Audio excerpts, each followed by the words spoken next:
Continuamos. Cuando se le ha hecho observaciones a la señora fiscal, ¿cómo es que habla de lavado de activos del año 2011 por el pago del terreno, que además tenía un origen lícito el recurso? Y yo he afirmado y me ratifico que el ingeniero Carlos Pareja Yanuseli no era funcionario de Petroecuador en el año 2011.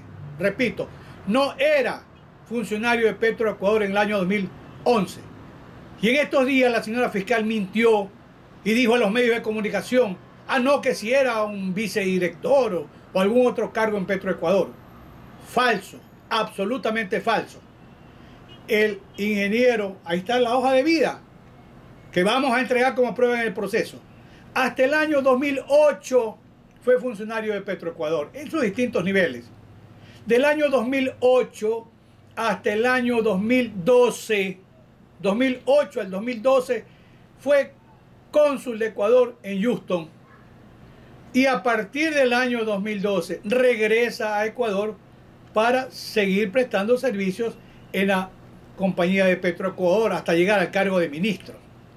Entonces, si se dice que el dinero que fue transferido habría provenido de actos de cohecho, de actos de enriquecimiento ilícito, con ocasión del ejercicio del cargo de Petroecuador, eso es una mentira. Porque Pareja Yanuseli no era funcionario de Petroecuador en el año 2011. Reitero, no era funcionario. Por eso dije hace un momento, la mentira tiene patas cortas. Y esto es irrebatible en una audiencia de juicio. ¿Por qué hemos sostenido que ha habido medios de prueba ilícitos, proscritos? La Constitución de Ecuador consagra el principio de prohibición absoluta de la prueba ilícita. Artículo 76, numeral 4. Que es aquella que se obtiene con procedimientos que no son legales, no respetando el derecho al debido proceso. El debido proceso debe entenderse en eso. Reglas de juego claras, un marco normativo que tiene que ser celosamente respetado. Y el Código Orgánico Integral Penal también prevé como consecuencia la exclusión de valor probatorio y de las investigaciones o elementos de convicción que se consigan, que se acopien, burlando garantías constitucionales, garantías procesales. En ese orden de idea, la UAFE de Ecuador presenta un análisis de supuestos actos de corrupción, operaciones inusuales e injustificadas, en el que incluye el pago del terreno. En el ejercicio legítimo del derecho, que es una garantía fundamental, sustancial, nosotros solicitamos que el personal de la UAFE vaya a declarar a la Fiscalía. ¿Qué ocurrió? Jamás fueron a declarar. Porque había preguntas clave, pues, como aquellas. ¿Pidieron asistencia penal internacional? Ustedes hicieron una valoración sobre cuentas de bancos norteamericanos, sobre compañías norteamericanas. Pidieron, aparte de la asistencia penal internacional, autorización al FinCEN, que es la red de represión de delitos financieros de Estados Unidos, porque ingresar a cuentas de bancos norteamericanos, de compañías norteamericanas, son delitos federales. No fue el personal de la UAFE. A mí había dos preguntas ahí de fondo, o alguna más. ¿Cuáles eran las operaciones inusuales justificadas? ¿Cómo llegaron a determinar que eran inusuales justificadas? ¿Y cuáles se le atribuían al doctor Carlos Pareja Cordero y a los demás ciudadanos imputados en el proceso? Y además se le preguntaba pues a la UAFE, y le vamos a preguntar en la audiencia de juicio. Señores, ¿quién a ustedes les ordenó, les pidió que hagan el informe? ¿Y quién a ustedes les pidió, les ordenó que se lo envíen a la Fiscalía General del Estado el día 23 de diciembre? Jamás fueron. Es un caso inaudito que no vayan los autores de un análisis financiero a validar o a responder por su actuación. Y en el otro tema, se ingresa a cuentas de correos electrónicos, Google, de Yahoo y de Microsoft, que es la dueña del Hotmail. El perito informático, un ciudadano apellido Grijalva, recibe el encargo de la jueza, si prefieren la orden, encargo de juez, orden de fiscalía, para que ingrese a cuentas de correo.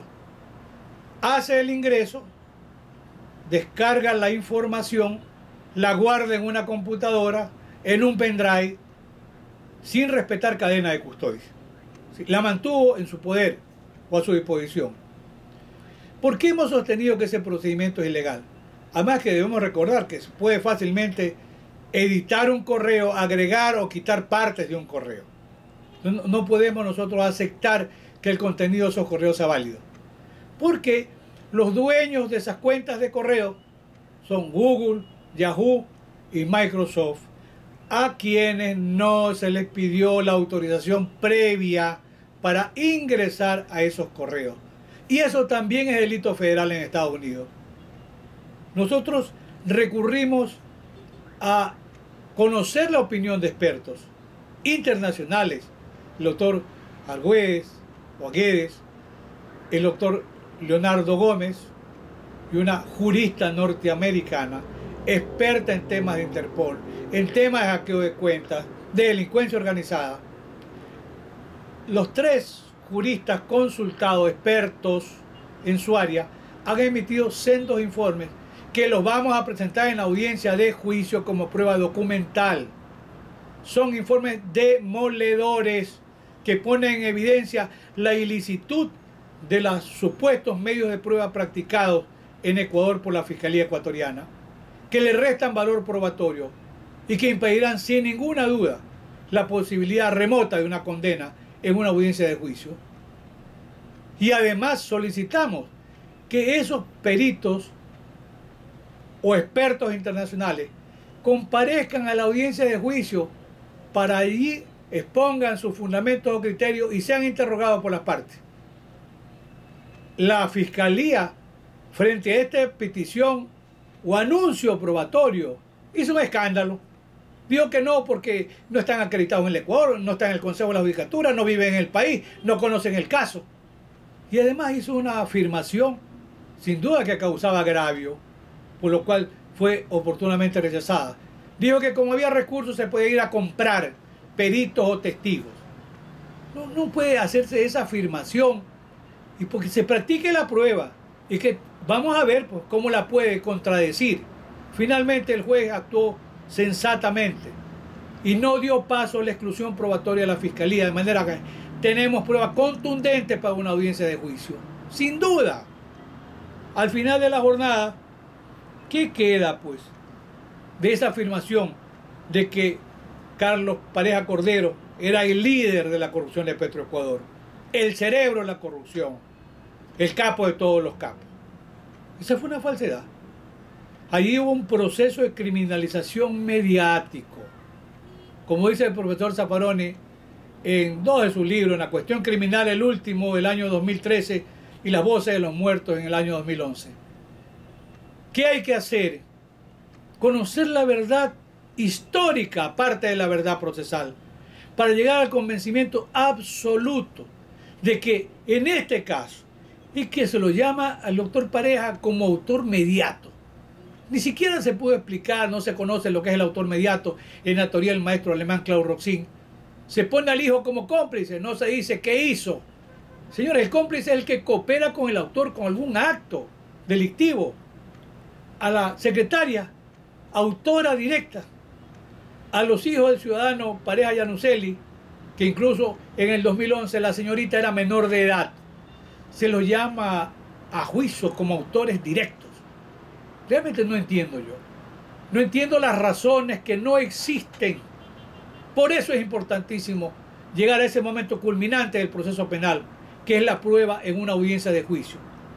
Hoy la teoría del caso a la Fiscalía se le cayó, se le derrumbó y es insostenible.